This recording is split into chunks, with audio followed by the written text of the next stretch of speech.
آخر میں ڈال دیا کرو۔ وہ مجھے یہ بھی سمجھانے لگا کہ ان کی بیماری کا علاج ہو چکا ہے، لیکن بڑھاپے کے ساتھ یہ مسئلہ مزید بڑھ گیا ہے۔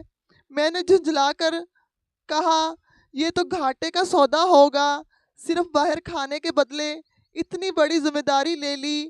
میرا شوہر ہنس کر بولا، جو کچھ میرا ہے وہ تمہارا بھی ہے، تم جو کہو گی میں کروں گا۔ اس کے یہ الفاظ مجھے کچھ سکون دے گئے۔ میں نے سوچا کہ کم از کم وہ میرے احسان کو تسلیم کرتا ہے، اور شاید یہ بات میری ہمت بڑھانے کے لیے کافی ہو۔ سردیوں کی آمد سے پہلے ہی میری ساس نے گیزر آن کروا لیا۔ گرمیوں میں تو بار بار نہانے کا مسئلہ کسی حد تک قابل برداشت تھا، لیکن سردی میں ان کا کہنا تھا کہ یہ مسئلہ اور بڑھ جاتا ہے۔ وہ رات کو نہا دھو کر نماز پڑھتی اور اپنی بیماری کے بارے میں مزید تفصیل بتاتی۔ انہوں نے ایک دن مجھے بتایا کہ ان کے ساتھ یہ مسئلہ جوانی سے ہی تھا۔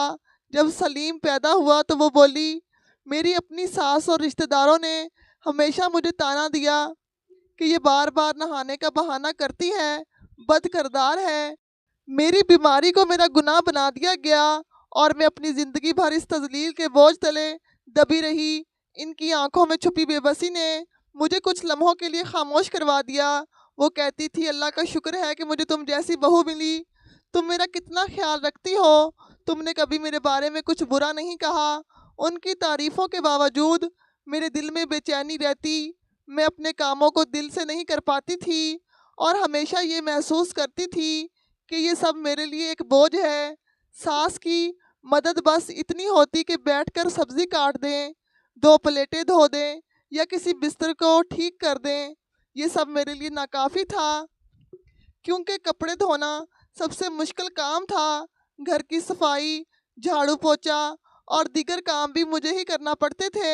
سلیم کا رویہ ان سب میں بہت معاون تھا، لیکن میں اکثر اس پر اپنے ناز و نخرے اٹھواتی۔ ایک دن میں نے جھنجھلا کر کہا، تمہاری ماں کے کام کرتے کرتے میری کمر ٹوٹ جاتی ہے اور تمہیں کوئی فکر ہی نہیں ہے۔ سلیم ہنسنے لگا، میرے قریب آیا اور بولا، چلو آج باہر کھانے چلتے ہیں، تمہیں اپنی پسند کی بریانی کھلاتا ہوں۔ میں نے تیوری چڑھا کر کہا، بریانی ہی کیوں، مجھے آئس کریم بھی چاہیے۔ ٹھیک ہے بابا، بریانی بھی ہوگی اور آئس کریم بھی، بس مسکرا دو، تمہاری مسکراہٹ میرے لیے سب کچھ ہے۔ وہ بولا۔ اس نے فوراً گاڑی نکالی اور مجھے باہر لے کر گیا۔ راستے میں میں اپنی شکایتیں گنواتی رہی، اور وہ ہنستے ہوئے ہر بات پر ہاں بیوی جی آپ بالکل ٹھیک کہہ رہی ہیں کہتا رہا۔ جب ہم ریسٹورنٹ پہنچے تو میں نے اپنی پسند کے پکوان منگوائے اور اپنی آئس کریم بھی کھائی۔ وہ میرے چہرے پر خوشی دیکھ کر مطمئن نظر آیا۔ ہر بار جب میں ساس کے کاموں کا بوجھ محسوس کرتی تو میں کسی نہ کسی بہانے سے سلیم کو اپنی بات منوانے کی کوشش کرتی تھی۔ کبھی کہتی، آج شاپنگ پر لے کر چلو۔ وہ ہنستے ہوئے کہتا، بس میرے سارے پیسے تمہاری خوشیوں پر لگ رہے ہیں، لیکن ٹھیک ہے چلو۔ ایک دن جب وہ 5,000 لے کر آیا تو میں نے اسے فوراً کہا، مجھے نیا جوڑا لینا ہے۔ وہ مسکرا کر بولا، ابھی تو تنخواہ ہاتھ میں آئی ہے اور تم نے خرچنے کی تیاری کر لی۔ میں نے چہرہ بناتے ہوئے کہا، اتنے کام کرتی ہوں اور تمہیں میری ضروریات کی فکر ہی نہیں ہے۔ ارے فکر کیسے نہ ہوگی، کل ہی تمہیں لے کر چلوں گا، جو دل چاہے خرید لینا۔ اس نے میرے ماتھے پر ہاتھ رکھ کر میرا موڈ ٹھیک کرنے کی کوشش کی۔ ایک شام میں کچن میں کام کر رہی تھی اور میری تھکن چہرے پر صاف جھلک رہی تھی۔ سلیم نے آ کر کہا، آج بہت تھک گئی ہو، کیوں نہ باہر چلیں؟ میں نے غصے سے کہا، باہر چلنے سے میرے کام ختم ہو جائیں گے کیا؟ وہ ہنستے ہوئے بولا، کم از کم تمہارا موڈ تو ٹھیک ہو جائے گا، چلو آئس کریم کھاتے ہیں۔ میں نے نرمی سے کہا، آج نہیں کل لے جانا۔ ٹھیک ہے، تمہاری ہر بات سر آنکھوں پر، وہ بولا اور میرا ہاتھ تھام کر مجھے تسلی دی۔ سلیم واقعی میرا بہت خیال رکھتا تھا، جو کماتا تھا مجھ پر خرچ کرتا تھا اور میری ہر بات ماننے کی کوشش کرتا تھا، لیکن میں اس کے سامنے اپنی خوشی ظاہر نہیں کرتی تھی۔ میں چاہتی تھی کہ وہ ہمیشہ میرے موڈ کو بہتر کرنے کی کوشش کرتا رہے۔ وہ میرے چہرے پر مسکراہٹ دیکھنے کے لیے ہر ممکن حد تک جاتا۔ ساس کے کام میرے لیے بوجھ ضرور تھے، لیکن اس بوجھ کے بدلے میں اپنی باتیں منوا لیتی تھی۔ میرے لیے یہ ایک عجیب سی صورتحال تھی۔ ایک طرف میں اپنی زندگی کے مسائل سے پریشان تھی اور دوسری طرف میرے شوہر کی محبت اور قربانیوں نے مجھے سکون دیا ہوا تھا۔ میری ساس کا رویہ عجیب سا تھا۔ وہ ہم دونوں میاں بیوی کے معاملات میں کبھی دخل اندازی نہیں کرتی تھی۔ ان کا یہ انداز مجھے حیران بھی کرتا تھا اور کبھی کبھار خوش بھی۔ وہ اکثر کہتی بیوی کو خوش رکھو، باہر لے کر جایا کرو، یہی دن ہیں جو یاد رہتے ہیں۔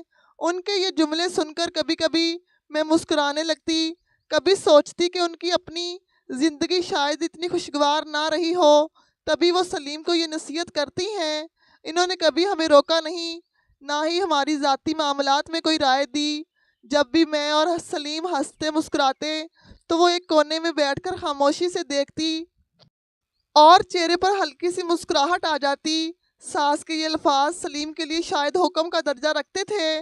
وہ اکثر میرے موڈ کے بگڑنے پر فوراً مان جاتا، چلو باہر چلتے ہیں، کچھ کھا لیتے ہیں۔ امی بھی یہی کہتی ہیں کہ تمہیں خوش رکھوں۔ کبھی کبھار میں ضد کرتی تو وہ کہتا امی کی بات سن لو، وہ ٹھیک کہتی ہیں۔ ان کی یہ باتیں اکثر میرے دل کو نرم کر دیتی تھی۔ مجھے احساس ہوتا کہ ان کی نیت ہمیشہ اچھی تھی اور وہ واقعی چاہتی تھی کہ ہمارا رشتہ خوشیوں سے بھرپور ہو، لیکن ان کا بے داخلی رویہ کبھی کبھی مجھے الجھا دیتا تھا۔ وہ کبھی کسی بات پر اعتراض نہیں کرتی تھی، نہ کبھی مجھ سے کوئی شکایت کرتی۔ ان کی اس بے رخی میں ایک عجیب سا سکون اور اپنی دنیا سے لا تعلقی جھلکتی تھی۔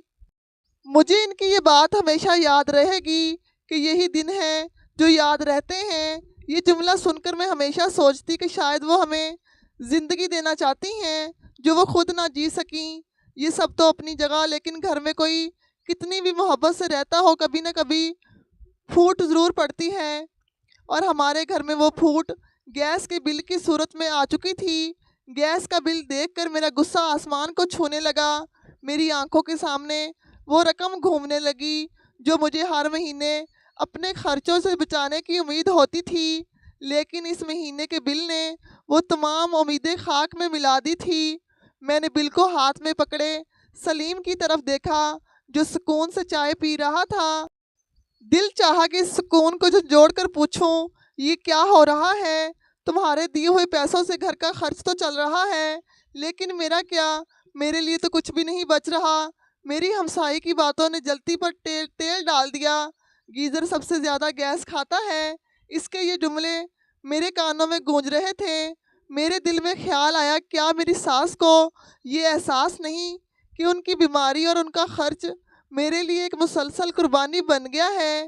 مجھے یاد آیا کہ سلیم ہمیشہ کہتا ہے جو پیسے دے رہا ہوں انہی میں گزارا کرو، اور میں ہر بار اپنی بچت کے پیسے چھپا کر رکھتی تھی، لیکن اس بار تو یہ بل سب کچھ ختم کر دے گا۔ میرے اندر ایک طوفان اٹھنے لگا۔ میں نے سوچا یہ سب میری ذمہ داری کیوں بن گیا ہے؟ یہ گیزر سارا دن جلتا رہتا ہے اور بل میری بچت پر وار کرتا ہے۔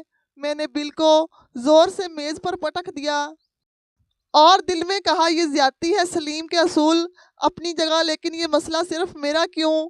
مجھے ساس کی بیماری پر غصہ نہیں تھا، لیکن ان کی بیزاری پر ضرور تھا۔ کیا وہ نہیں دیکھ سکتی کہ یہ بل کتنا بڑا بوجھ بن گیا ہے؟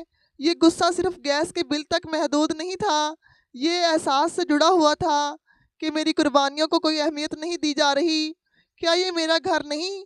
کیا میرے خواب، میری ضروریات، میرے ارمان کسی کو نظر نہیں آتے؟ میں نے دل میں فیصلہ کیا کہ اس مسئلے کو نظر انداز نہیں کروں گی۔ اس بار میں سلیم سے بات کروں گی، صاف صاف کہوں گی کہ یہ بل میرے لیے ایک ناقابل برداشت بوجھ ہے۔ لیکن اندر کہیں خوف بھی تھا، کیا وہ میری بات سنے گا؟ کیا وہ اضافی پیسے دینے پر راضی ہوگا، یا پھر میں اسی طرح اپنی خوشیوں کو قربان کرتی رہوں گی؟ یہ لڑائی اب ضروری تھی۔ گیس کے بل نے میرے اندر وہ آگ جلا دی تھی جو ہر خاموش قربانی کے ساتھ سلگتی رہتی تھی، اور اب یہ آگ بجھانے کا وقت آ گیا تھا۔ شوہر جتنا بھی اچھا ہو، وہ ہوتا تو شوہر ہی ہے نا۔ اگر میرا شوہر میری ہر بات مانتا تو وہ اپنی باتیں بھی تو منواتا تھا۔ ایسا نہیں تھا کہ وہ اپنی باتیں نہیں منواتا تھا۔ وہ مجھے ایک دفعہ پیسے دے دیتا تو دوبارہ مجھے کہتا تھا کہ پیسوں کا مطالبہ نہیں کرنا، وہ میری ہر ضرورت کا خیال رکھتا تھا، اس لیے الگ سے مجھے جیب خرچ نہیں دیتا تھا۔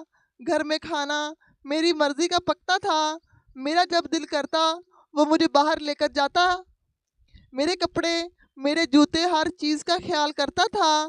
ایسے میں اس سے مطالبہ کر بھی نہیں سکتی تھی، یہ تو سب اپنی جگہ تھا۔ ایک دن میری ہمسائی نے میرے دل میں وہم ڈال دیا، کہنے لگی کہ تمہارے شوہر کو میں نے کسی اور عورت کے ساتھ دیکھا ہے۔ میں حیران رہ گئی، میں نے کہا کہ کیا مطلب؟ اس نے کہا کہ ہاں، رکشے سے اتر رہا تھا کسی عورت کے ساتھ۔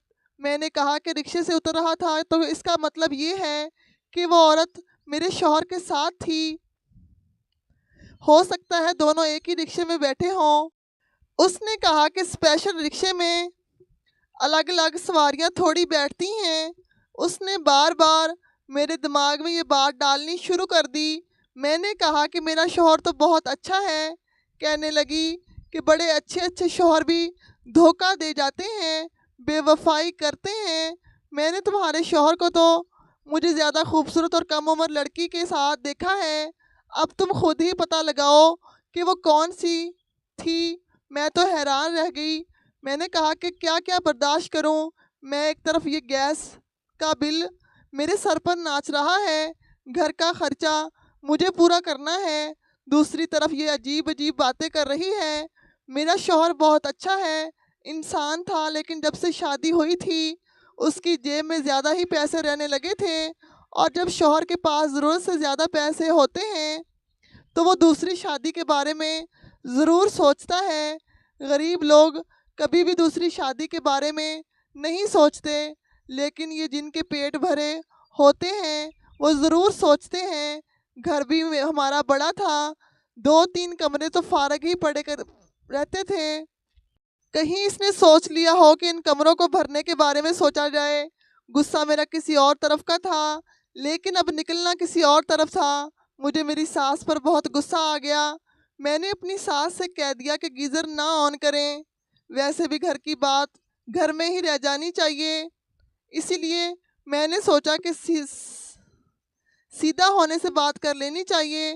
میں نے جب یہ فیصلہ کیا تو اندر ہی اندر ایک عجیب سا سکون محسوس ہوا، جیسے میں نے اپنے دل کی بات کہہ دی ہو، لیکن غصے کے جذبات اس سکون پر غالب آ گئے اور مجھے اپنا فیصلہ بالکل درست لگ رہا تھا۔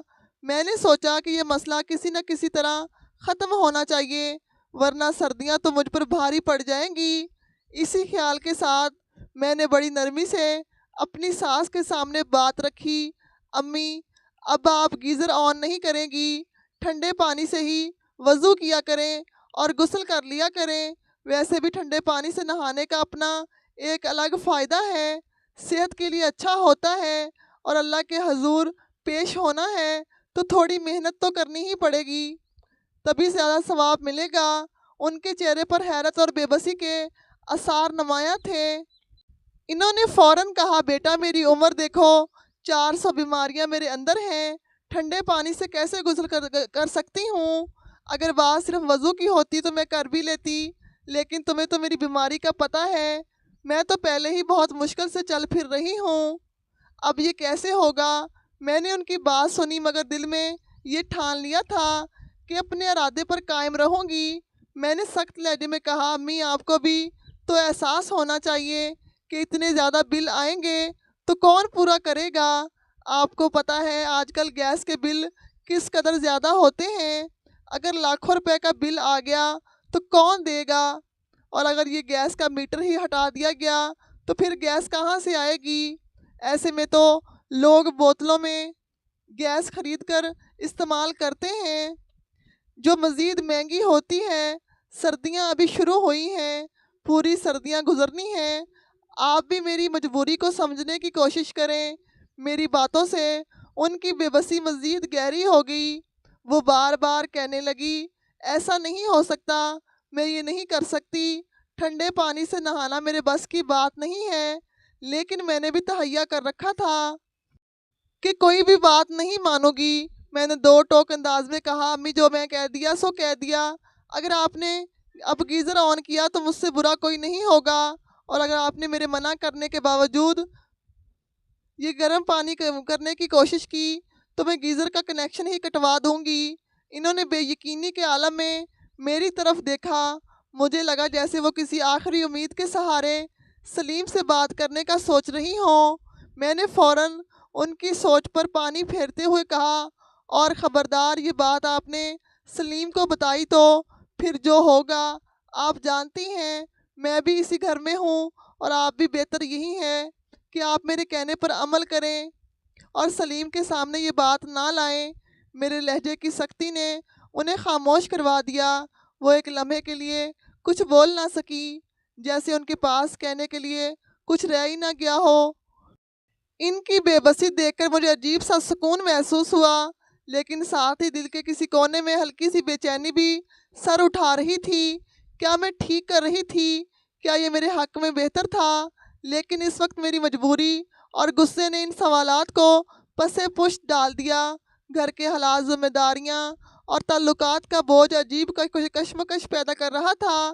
جب میں نے اپنی ساس کو گیزر استعمال کرنے سے روک دیا تب مجھے لگ رہا تھا کہ میں نے ایک درست فیصلہ کیا ہے، لیکن جب میں اپنی ماں کے گھر گئی اور وہاں کی حالت دیکھی تو میرے جذبات نے مجھے ایک بالکل مختلف سمت میں دھکیل دیا۔ رات گزرنے کے ارادے سے جب میں اپنی ماں کے گھر پہنچی تو میں نے ان کے لیے کھانے پینے کا انتظام پہلے ہی کر لیا تھا تاکہ وہاں رہتے ہوئے مجھے زیادہ فکر نہ ہو۔ میں نے اپنی ساس کے لیے بھی گھر چھوڑنے سے پہلے کھانا تیار کر دیا تھا تاکہ میرے شوہر کو کوئی پریشانی نہ ہو، لیکن جب میں اپنی ماں کے گھر پہنچی اور وہاں کے حالات دیکھے تو دل بہت دکھی ہوا۔ ٹھنڈے پانی سے جب میں نے ہاتھ دھوئے تو میرے ہاتھ کانپ رہے تھے۔ میں حیران رہ گئی اور فوراً ماں سے پوچھا، امی آپ کے گھر میں تو گیزر تھا نا؟ ماں نے دھیمی آواز میں جواب دیا، ہاں بیٹا تھا، لیکن خراب ہو گیا تھا تو بیچ دیا۔ یہ سن کر میرے دل کو دھچکا لگا۔ پھر آپ کیا کرتی ہیں؟ میں نے بے چینی سے پوچھا۔ ماں نے اپنے سکون بھرے لہجے میں کہا، بیٹا جیسے سب کرتے ہیں ویسے ہی گزارا کر لیتی ہوں، اللہ مالک ہے۔ میں نے کہا کہ نہیں امی، پانی بہت ٹھنڈا ہے، آپ بیمار ہو جائیں گی۔ یہ تو بھائی کو فکر کرنی چاہیے نا، اچھی بھلی کمائی کرتا ہے، گھر میں دوسرا گیزر نہیں لگوا سکتا۔ میری بھابھی نے یہ بات سن لی تو کہنے لگی کہ ہم اس گھر کو چلا رہے ہیں، یہی کافی ہے۔ اگر تمہیں اتنی فکر ہے تو اپنی ماں کے لیے خود ہی گیزر کا انتظام کیوں نہیں کر دیتی؟ یہ بات سن کر میری انا پر بن گئی اور میں نے اونچی آواز میں کہہ دیا کہ آج کر کے ہی جاؤں گی انتظام۔ میری بھابھی کہنے لگی کہ بڑی آئی تو ایک ہی دن میں انتظام کرنے والی، تمہیں پتہ ہے اس سیزن میں گیزر کی کیا قیمت ہے؟ وہ مجھے بار بار جواب دے رہی تھی اور مجھے بہت غصہ آ رہا تھا، لیکن میں نے ان کو جواب نہیں دیا کیونکہ میں نے سوچا کہ میں وہ کر کے دکھاؤں گی جو میں بولنا چاہتی ہوں۔ یہ جواب میرے لیے ناقابل برداشت تھا۔ میں نے غصے اور دکھ کے ملے جلے جذبات میں کہا، نہیں امی، ایسے تو آپ بیمار ہو جائیں گی، آپ کی صحت کا مجھے بالکل بھی سمجھوتا منظور نہیں ہے۔ ماں نے میری بات کو ہنسی میں اڑانے کی کوشش کی، لیکن دل نے ایک فیصلہ کر لیا تھا۔ میرے پاس جو پیسے گھر کے خرچوں سے بچائے ہوئے تھے وہ میرے چھوٹے موٹے شوق پورے کرنے کے لیے تھے، لیکن اس وقت وہ سب بے معنی لگنے لگے۔ میں نے وہی پیسے نکالے اور اپنی ماں کے لیے فوراً ایک نیا گیزر خریدنے کا انتظام کر دیا۔ ماں نے حیرت اور تھوڑی پریشانی کے عالم میں کہا، بیٹا گیزر تو ٹھیک ہے لیکن اس کا بل بہت زیادہ آئے گا، میرے پاس تو وہ ادا کرنے کی بھی گنجائش نہیں ہے۔ میں نے ان کو تسلی کے لیے کہا، امی بل کی فکر آپ نہیں کریں، میں دے دیا کروں گی۔ آپ کی عمر میں آپ کو ٹھنڈے پانی سے نہانے یا کام کرتے نہیں دیکھ سکتی، یہ بات میں بالکل برداشت نہیں کر سکتی۔ میری ماں کے چہرے پر سکون اور مسکراہٹ دیکھ کر میرے دل کو عجیب سا سکون ملا، لیکن اسی وقت ایک خیال دل میں چٹکیاں لینے لگا۔ ایک طرف میں اپنی ساس کو گیزر کی سہولت سے محروم کر دیا تھا اور دوسری طرف اپنی ماں کے لیے گیزر لگوا کر ان کے آرام کا خیال رکھا۔ یہ تضاد مجھے اندر ہی اندر کچوکے لگا رہا تھا، لیکن میں اسے نظر انداز کرنے کی کوشش کر رہی تھی۔ میری بھابھی جو میری ماں کے ساتھ زیادہ تعاون نہیں کرتی تھی، میرے لیے ہمیشہ سے فکر کا باعث رہی۔ میں نے اپنی ماں کے گھر آنے کا فیصلہ اس لیے کیا تھا کہ مجھے پتہ چلا تھا کہ ماں کو سخت سردی، کھانسی اور زکام ہو گیا ہے۔ ان کی صحت کو دیکھ کر میرا دل بھر آیا اور میں نے وہ سب کرنے کا فیصلہ کیا جو میں ان کے لیے کر سکتی تھی۔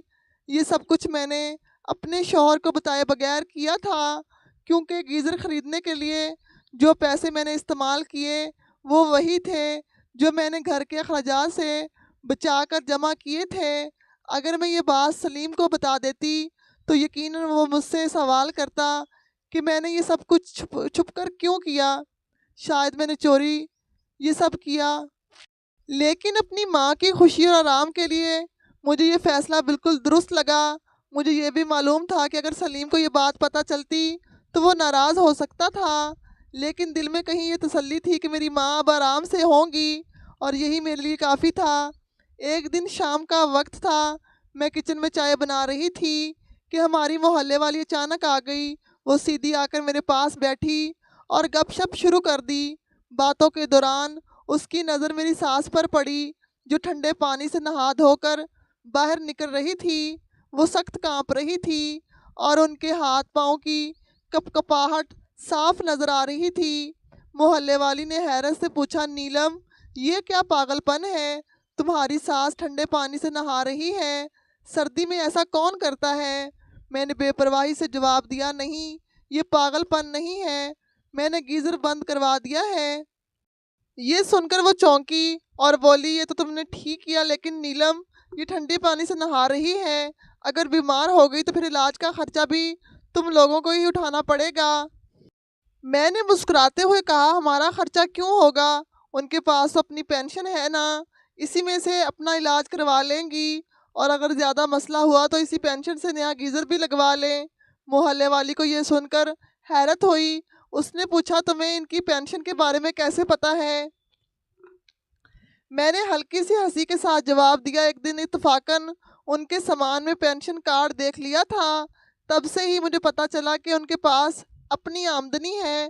یہ بات کرتے ہوئے میرے دل کا جو تھوڑا بہت بوجھ تھا وہ بھی ختم ہو گیا۔ میں نے سوچا کہ میں نے جو کچھ کیا وہ بالکل ٹھیک تھا۔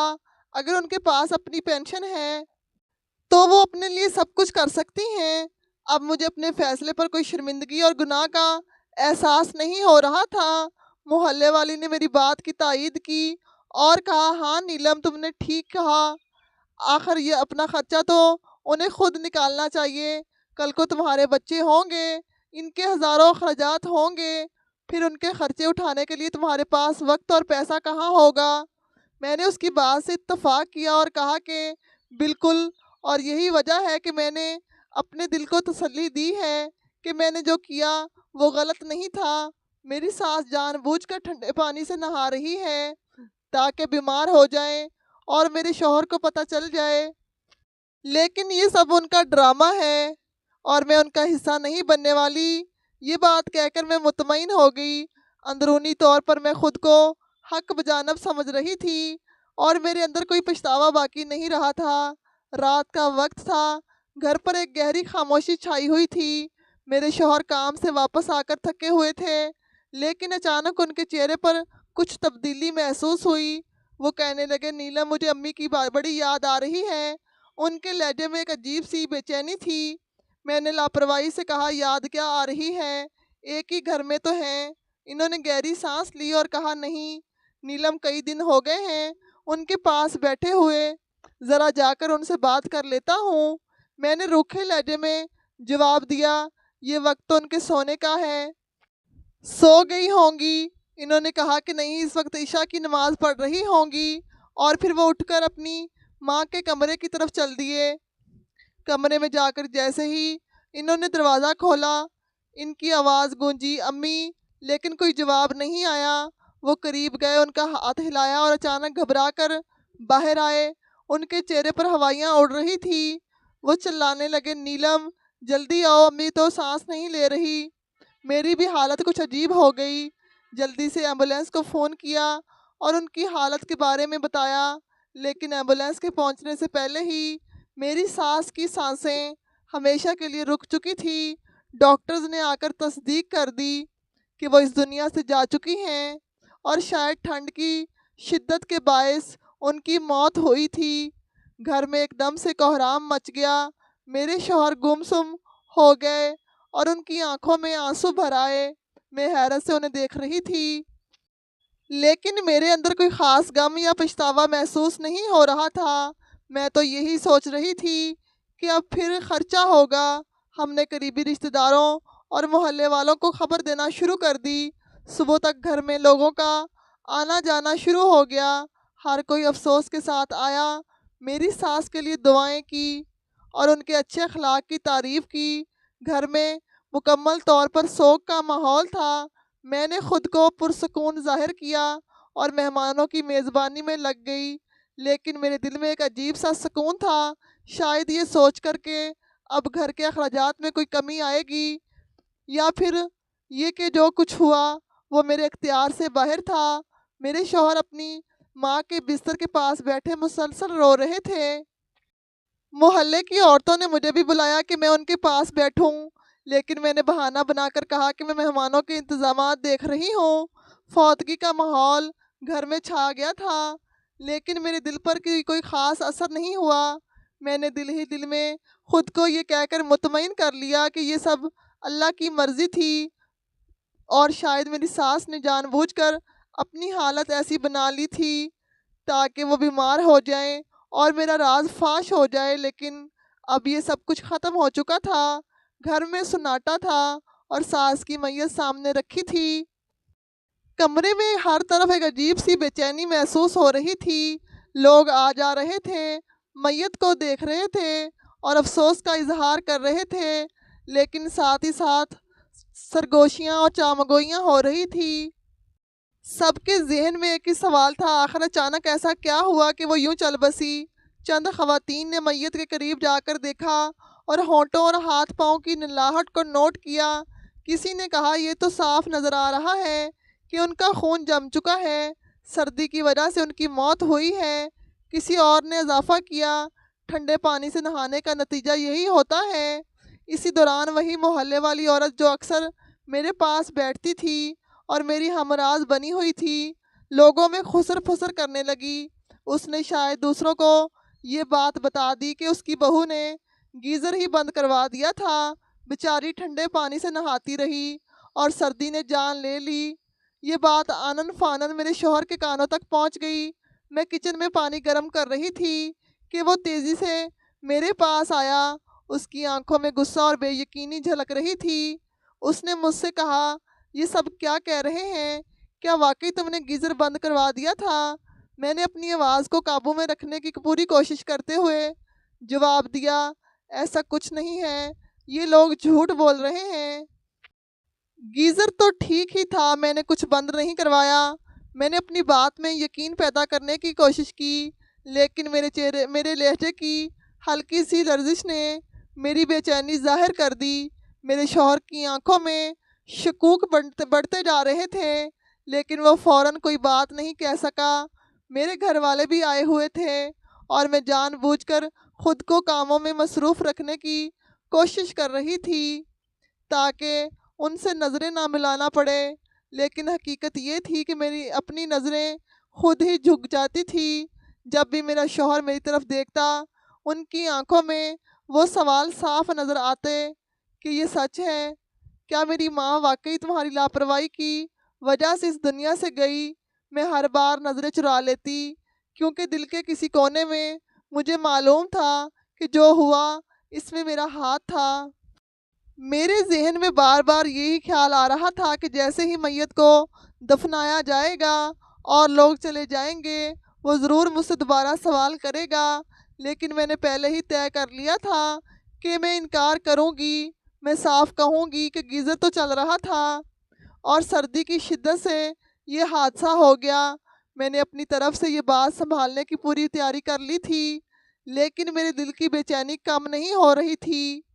سچائی کا بوجھ میرے اندر گونج رہا تھا اور مجھے پتا تھا کہ چاہے جتنا بھی جھوٹ بول لوں، میرے شوہر کی نگاہوں کا سوال ختم نہیں ہوگا۔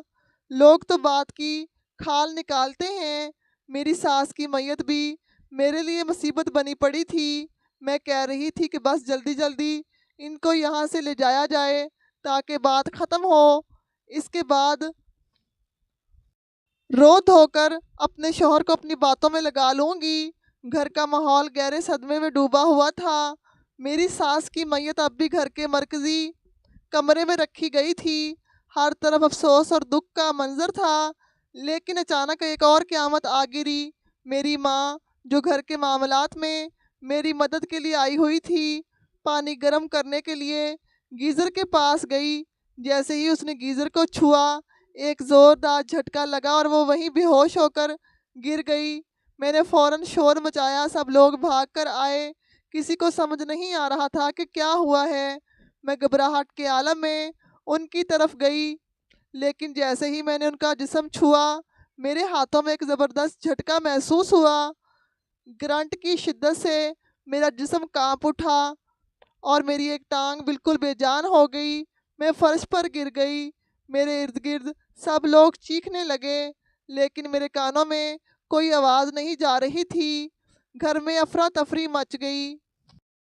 میری ماں کو فوراً ہسپتال لے جایا گیا۔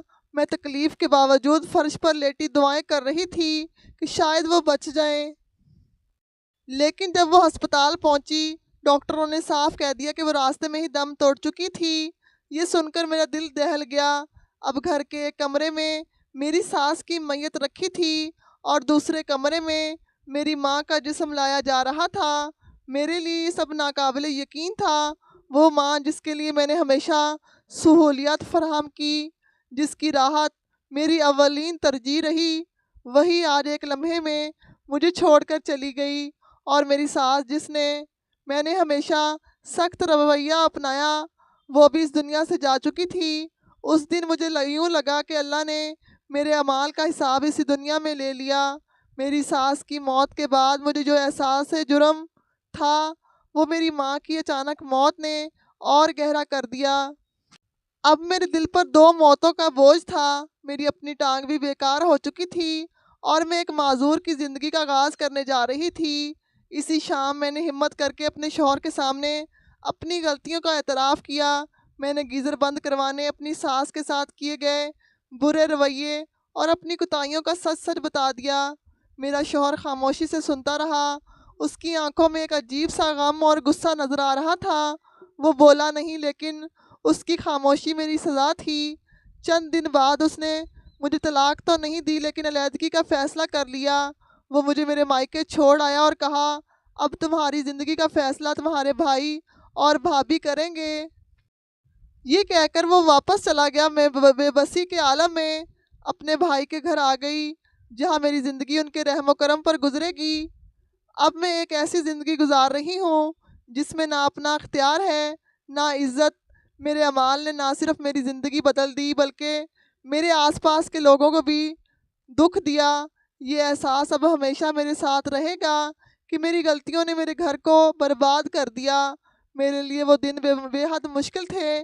ماں کے جانے کا غم میرے دل پر بھاری تھا اور جسمانی معذوری نے زندگی مزید دشوار بنا دی تھی۔ میرے بھائی اور بھابھی نے مجھے اپنے گھر میں تو جگہ دی، لیکن وہ جگہ کسی عزت یا محبت کی نہیں تھی۔ میری بھابھی اکثر مجھ سے بدتمیزی کرتی، وقت پر کھانا نہیں دیتی اور کبھی کبھار طنز کے تیر چلاتی۔ وہ کہتی، جو حال ہوا ہے وہ اپنے اعمال کی سزا ہے، اب یہ حال برداشت کرو۔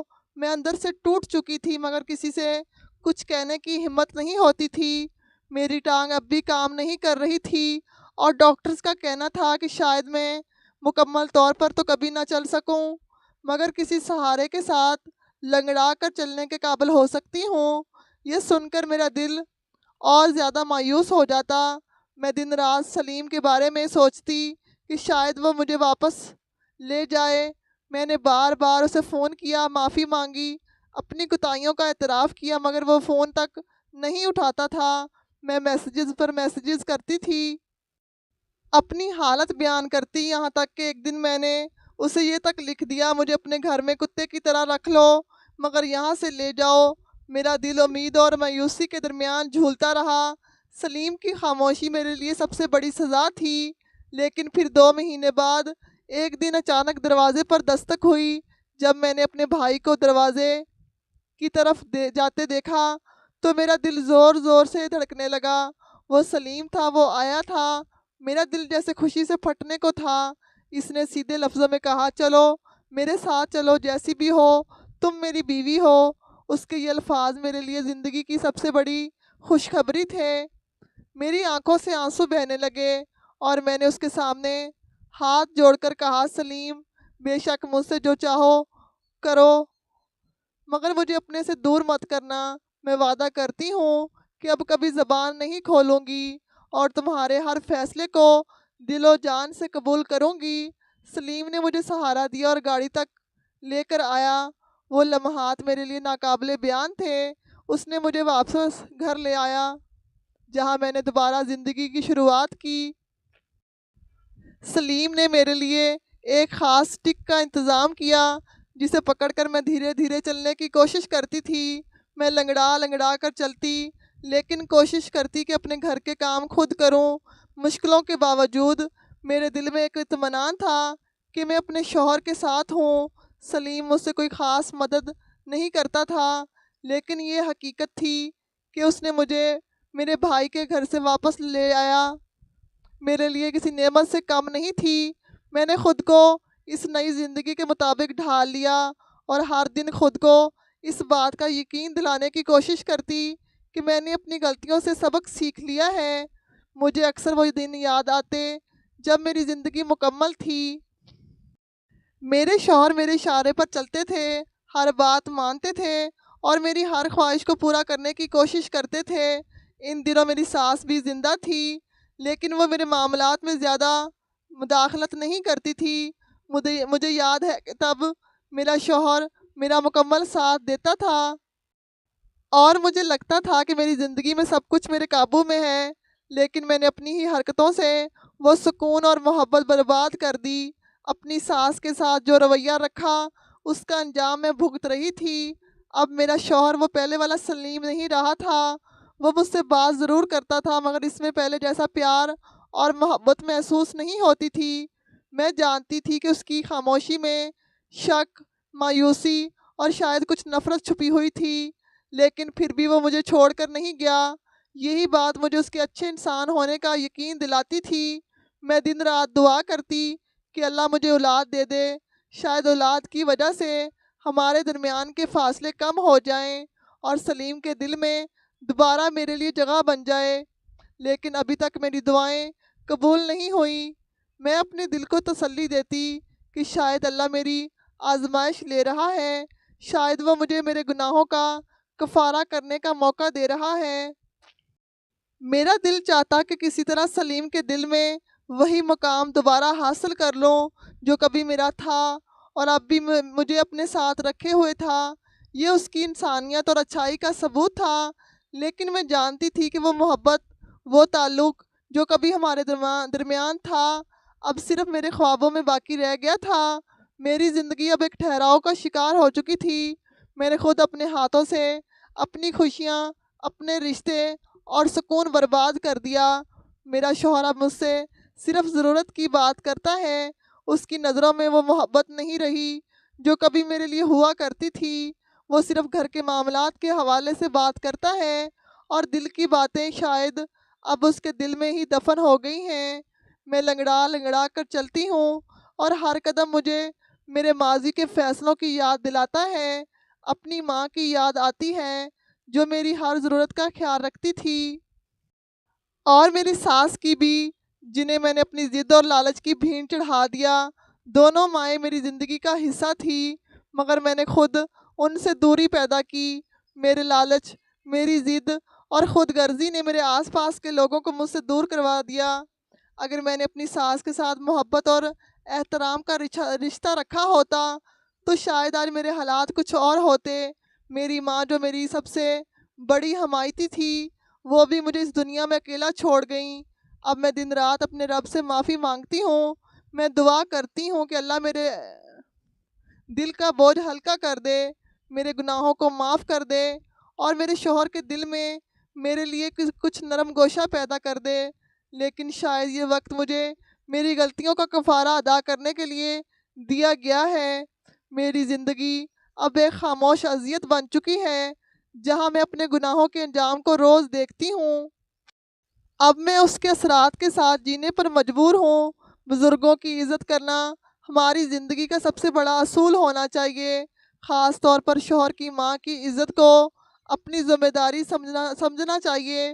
وہ ماں جنہوں نے اپنے بیٹے کو اس مقام تک پہنچایا، اس کی تربیت کی، اس کی ضروریات پوری کی اور اسے زندگی کے قابل بنایا، اس کا احترام نہ کرنا سراسر ناانصافی ہے۔